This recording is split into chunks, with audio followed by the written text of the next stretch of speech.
রুই মাছ দিয়ে মিষ্টি কুমড়ো রান্না করব। তো লবণ হলুদ মাখিয়ে তেলে রুই মাছটা ভালো করে ভাজা করে নিব। এখন কড়াইয়ে তেল দিয়ে দিচ্ছি।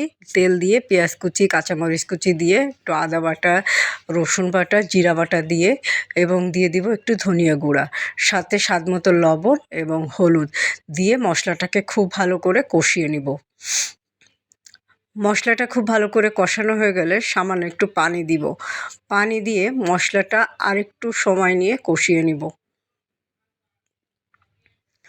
মশলাটা কষানো হয়ে গেলে আবার একটু পানি দিয়ে দিব মিষ্টি কুমড়ো এবং কেটে নেওয়া আলুগুলো দিয়ে ভালো করে কষিয়ে নিব।